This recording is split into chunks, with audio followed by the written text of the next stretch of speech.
situação, irmão, que a gente vê, assim, o irmão não é o primeiro que relata esse tipo de comportamento nas reuniões ministeriais. Eles dão sentença, e eles só querem ouvir o que eles querem ouvir, de fato, né? Eles só deixam a pessoa falar o que eles querem ouvir. A pessoa não tem oportunidade de se explicar. Então, eles fazem uma pergunta manipulada para a pessoa dar resposta. Tipo, você deu dinheiro? Deu, mas o mais não interessa. Eu quero saber por quê. Porque para eles interessa que deu dinheiro para poder condenar o irmão ancião, né? Então, exatamente. É isso aí, irmão. É manipulado o depoimento para que o resultado seja favorável à instituição do jeito que eles querem decidir. Irmão, quando eles vêm do Brás para sentar um irmão, mesmo que você tenha 1.500 defesas, você vai ser, se você é o ancião, você vai ser sentado com as 1.500 defesas, porque já saiu do Brás, que é para sentar. Entendeu, irmão? É como se fosse o César lá, o imperador. É para cortar o pescoço do camarada, ele não tem nada. Mesmo se tiver contra as Sagradas Escrituras, eles vão fazer o que foi determinado. Vão fazer, eles não estão preocupados, eles torcem a Escritura e faz e acabou, irmão. Eles não têm, eles são soberanos nessa parte. Eles acham que eles têm soberania. Só por irmão concluir, porque não ficou assim muito claro, qual que foi o motivo que o diácono negro foi sentado? Foi por causa que ele estava devendo? Ele tinha dívida financeira? Ele tinha uma dívida, irmão, mas só que assim, eu conheci irmãos que estão lá até hoje que têm dívida muito maior do que ele, mas é amigos de ancião, tem dinheiro. Ele tinha então quer dizer que a guia do Espírito Santo sobre esses irmãos do ministério da cúpula é seletiva. Alguns pode, alguns não. O Espírito Santo guia mais ou menos assim o Espírito Santo. Exatamente, porque não é nem isso. Espírito, não é o Espírito Santo, mas tudo bem. Eu tô falando de forma. Não, entendi. Entendeu? Só que de forma assim, sarcástica, né? Porque como eles falam que o Espírito Santo está guiando toda essa obra, que tudo acontece de acordo com a vontade de Deus. Não, isso então é mentira, irmão. Você levar o nome de Deus em vão. Isso aí foi uma coisa que me despertou, irmão. O senhor falou para mim, você está tomando meu nome em vão. Eu vou dizer uma coisa para o irmão. Como que o Espírito de Deus vai contra a palavra? A palavra diz que tem que ter misericórdia no juízo. É isso que os irmãos da congregação não entendem. Porque, primeiro, não tem nada de guia do Espírito Santo sobre a congregação. Por quê? Porque o Espírito Santo é o Espírito da verdade que guia em toda a verdade das Sagradas Escrituras, né? Exatamente. Então, por aí. O Espírito Santo, que é santo, que é de Deus, não é espírito de confusão, nem é seletivo. Não tem como. Ele nem é seletivo. Ele não é seletivo, não é assim. Nesse caso, decide assim.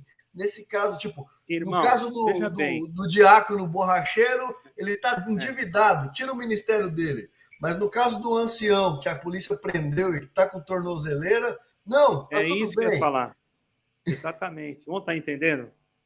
Então, foi tratado numa reunião isso também, mas ele é amigo dos amigos, então ele vai ficar... Não, ele cometeu uma falta, Deus vai ajudar ele e tal, né? Daqui a pouco já está tudo certo. Mas o outro não tem ninguém, o outro é um irmão que foi colocado aleatoriamente, talvez até por uma necessidade, porque não tinha outro. E esse daí já deveria ter alguém que mudou talvez para a cidade e que deve ter alguma condição, não está entendendo? Quer dizer que, na verdade, irmãos, existe uma seletividade, sim, porque quando é para tratar um assunto, como o meu caso, vou falar de mim agora. No meu caso, fiquei enfermo, passei por um processo psicossomático e tal. Quando eu comecei a ficar bom, eu solicitei uma reunião, porque para sentar um irmão do ministério, tem que ter 3 testemunhas. É bíblico isso daí, mas eles não cumprem o que está escrito. Eles não tinham testemunha nenhuma e não tinham coisa nenhuma, irmão. E nem falaram por que eu sentei. Só leram lá uma carta de renúncia que eu fiz sem poder fazer, porque eu acho que já falei isso no Bruno, eu tinha um documento, um laudo médico, que eu não podia assinar nenhum tipo de documento. Quando eu voltei, que a minha memória começou a, graças a Deus, a minha esposa, meus filhos, que eu fui muito bem tratado, e é por isso que eu estou em Portugal, que eu ainda tenho um problema de depressão e também me atacou o coração. Isso daí deixou me arrebentou, acabou com a minha vida, irmão. Eu amava fazer o que eu fazia, mas eu não amava, eu pregava muita coisa que era, eu posso dizer, que não era o que eles pregavam. Isso daí trazia um pouco de incomodação. Eu não dizia que era a congregação só que ia salvar. Eu não falava que a graça, a congregação é a graça, entende, irmão? Eu falava que era Jesus Cristo que é a graça. Enfim, então existiam umas contradições muito fortes. Então muitos me entregavam sempre, eu fui entregado. Eu cheguei a ser sentado uma vez, não foi a primeira vez, eu cheguei a ser sentado uma vez por não fazer nada, só porque preguei a palavra, irmão. Então, eu fui impedido de ir numa cidade, porque eu abracei um irmão que estava sem liberdade. O ancião me impediu. Eu liguei para ele e disse assim para ele, irmão, ele falou assim, eu falei para ele, irmão, o irmão tem alguma coisa para falar comigo? Ele, não, tá tudo certo. Eu falei, não, irmão, seja homem, o irmão é mais velho que eu, mas eu também sou homem, sou ancião, tá? O irmão quer saber? O irmão falou que é para mim não ir na sua cidade mais, porque eu preguei na tal igreja, assim, assim. Mas não foi por isso, foi porque você abraçou o irmão lá e eu falei, sim, eu abraço aquele irmão quantas vezes eu quiser, irmão. E outra coisa, vou dizer para o irmão, a cidade não é sua, certo? Você não tem documento da cidade. Irmão, me perdoa, irmão mais velho do que eu. E eu vou continuar indo aí. E eu estava indo para a África, irmão, com meu dinheiro naquela semana. Aí eu liguei para São Paulo, falei com o ancião mais antigo, contei para ele, ele falou, não, fique em paz que eu... Naquele tempo, aquele ancião, ele me defendia muito. Depois ele foi tirado daquele estado. Então, quando eles iam querer me sentar, irmão, eles não conseguiram naquela época. Eles já queriam sentar eu antes. E agora, por fim, né, que foi novamente esse caso que aconteceu comigo, quando eu comecei a melhorar, eu fui falar com o ancião. Fui falar com o ancião, um dos anciãos antigos. Ele falou, irmão, teu caso foi falado que o que está feito, está feito. Eu falei, irmão, mas o que está feito, está feito. Eu nem tive reunião, irmão. Ele falou, mas você foi no Jandira, não foi? Eu falei, fui. Eu não vou mentir dizer que eu não fui, eu fui. Então, quem vai no Jandira não é mais nosso irmão na fé e não pode mais exercer ministério. E agora eu vou ver o que está acontecendo aí.